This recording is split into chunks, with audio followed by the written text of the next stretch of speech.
For 3 days straight, the bear didn't move.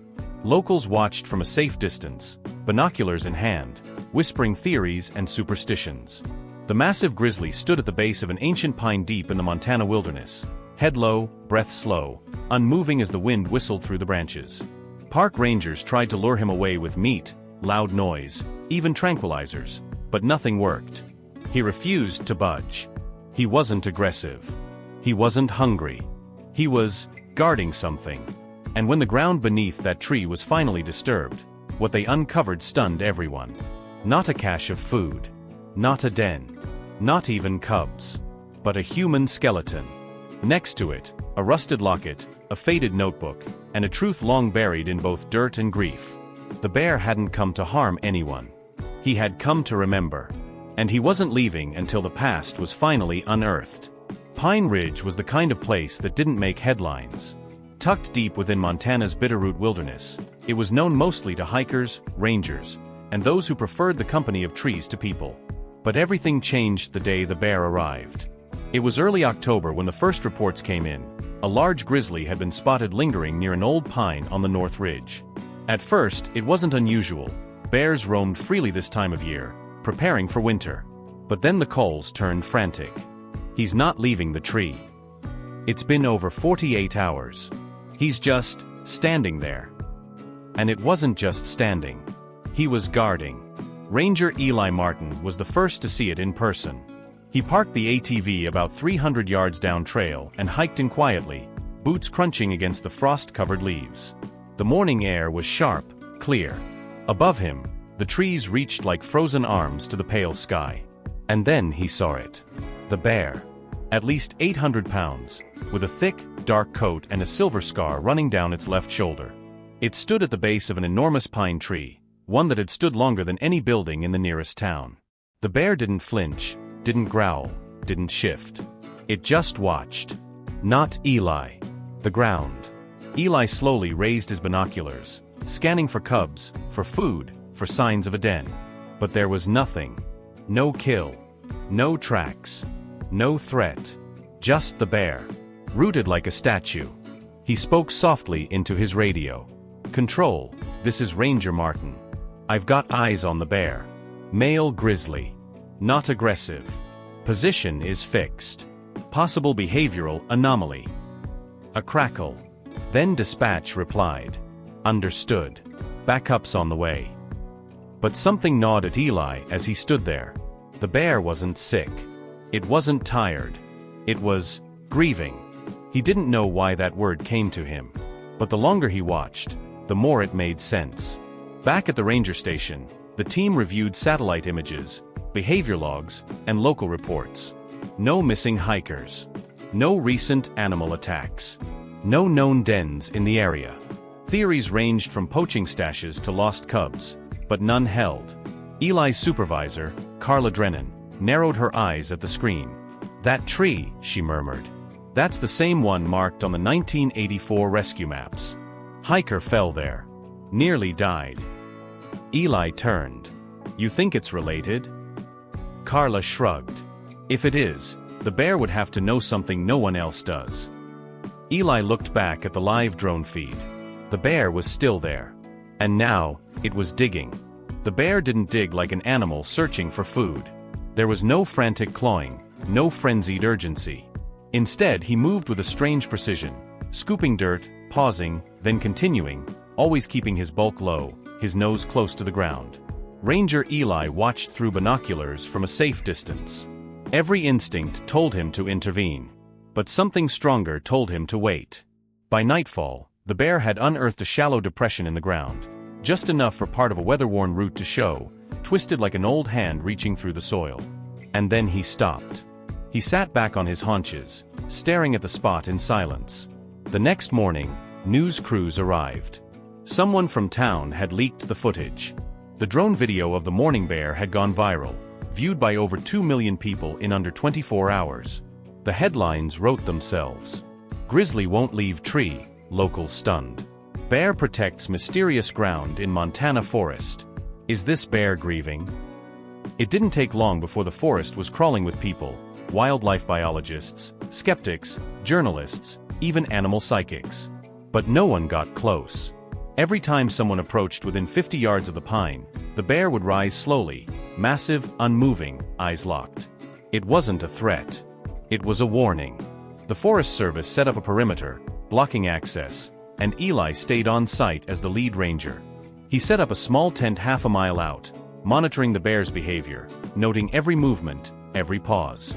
But one night, after his shift, he sat near the fire and whispered something to no one in particular. "He's waiting for us to understand." On the fourth day, a storm rolled in, wet snow, cold winds, and long nights. Most of the crew retreated, assuming the bear would disappear into the mountains. But he didn't. Even as the snow thickened, the bear remained, curled beside the shallow pit beneath the tree, fur crusted with ice, breathing slow, deliberate. Eli made a decision. "If he's guarding something," he said to Carla, "we need to find out what."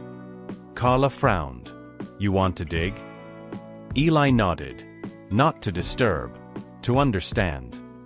That night, with tranquilizer teams at the ready in case of emergency, Eli approached the tree. Strangely, the bear didn't growl. He simply rose, watched, and stepped back. Eli knelt by the tree and dug gently with gloved hands. The soil was softer than expected. Within minutes, his fingers struck something. Not bone, not stone, but metal. The object was small, circular, and cold, dull silver, mottled with rust. Eli gently brushed away the remaining dirt and lifted it to the light of his headlamp. A locket. Old. Weather-worn. Still intact. He opened it with care, and inside, behind a foggy glass pane, was a faded photograph. A woman, smiling softly, with dark braids and gentle eyes. On the opposite side, a boy, maybe 6 years old, seated on the shoulders of a man whose face had been too worn by time to recognize. Eli blinked. This wasn't just lost jewelry. This was memory. Carla arrived moments later, breath steaming in the cold. "What did you find?" she asked, kneeling beside him. He handed her the locket. She studied it in silence. Then, her expression changed. "I've seen her before," she whispered. Wait. Hang on." She pulled out her field tablet, searched through archived rescue files. And there it was. Lost in Pine Ridge for 3 days after becoming separated from a hiking group. The mother never made it out. Her body was never found. The boy, Thomas, was rescued, dehydrated and dazed, claiming a big animal had stayed near him and kept him warm. It had been dismissed at the time as hallucination. But now, Eli stood and looked toward the bear. Still there. Watching quietly. Could it be? Was this bear the same animal from the story? Could it have stayed near the child, kept him alive, and returned all these years to the tree where the mother had died? It sounded impossible. But the truth was sitting in the snow just 20 feet away. They dug deeper. 6 inches below the locket, they uncovered bones. Human remains, tangled in decayed cloth and roots. Nearby, a small waterproof notebook, its first few pages still legible. It was Lisa's handwriting. "Thomas is asleep. I don't know how long we'll be here. We heard something last night, heavy breathing, but it didn't come near. I think it's watching. I hope it's friendly. It didn't leave. I'm too cold to write much more. But Thomas is safe. That's all I care about." And then, silence. Eli wiped his eyes.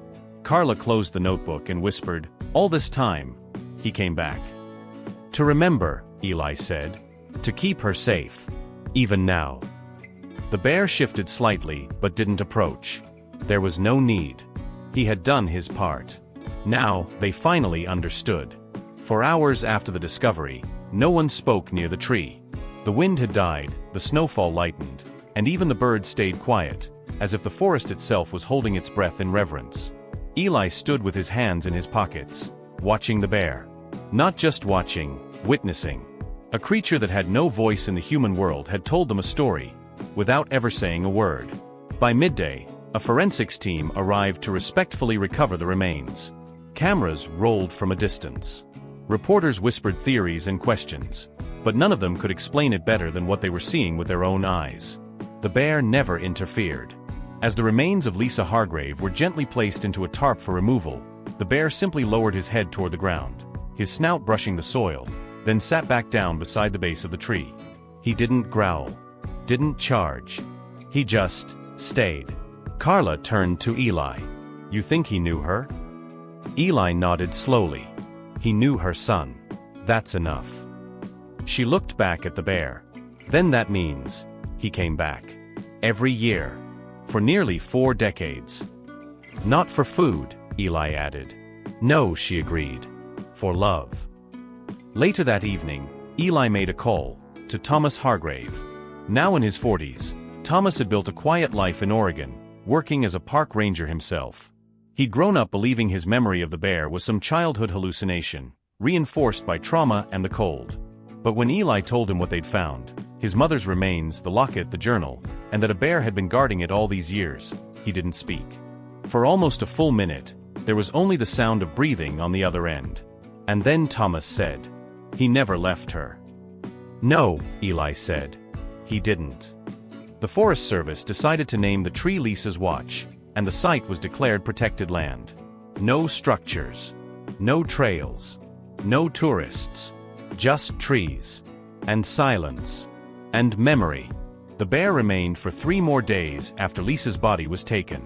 Then one morning he stood, turned his back to the tree, and disappeared into the forest without a sound. Winter passed. Spring thawed the ridge. The tree stood tall, unchanged, but the earth beneath it now held a different meaning. People still came, quietly, respectfully, to stand at the edge of the clearing and look at the pine where it all happened. No signs. No fences. Just a stone near the roots engraved with 3 simple words. She was loved. But the bear never returned. Thomas Hargrave visited in June. He stood beneath the tree with tears in his eyes, the same forest surrounding him that had once nearly claimed his life, and saved it. He touched the bark, ran a hand along the rough grooves, and whispered, "Thank you." He left a new locket beneath the stone. Inside were photos of his wife and daughter. A gesture, not for closure, but for connection. Because somehow, even in the silence, he knew the bear had given his mother peace. And now, it was his turn to carry it forward. Eli retired that fall. But before he left, he took one last trip to the ridge, this time alone. Snow had just begun to dust the ground again. He waited near the clearing until nightfall, hoping, maybe foolishly, that the bear would return. But the forest remained still. And for the first time in a long while, that was okay. He looked up at the tree, smiled, and said aloud. He didn't stay because he was lost. He stayed because he remembered. Then he turned and walked down the trail, leaving footprints behind that the wind would soon erase. Epilogue: Nature keeps its promises. Months later, trail cam footage deep in the forest caught a single, fleeting image. A massive bear, older now, with a silver scar down his shoulder, walking alongside a young cub, guiding it gently through the snow. There was no audio, no commentary, but those who saw the photo swore the cub paused at a tree, sniffed the bark, and looked back at the older bear as if waiting. And the old bear, calm and wise, sat down beside it, as if passing on not just knowledge, but memory.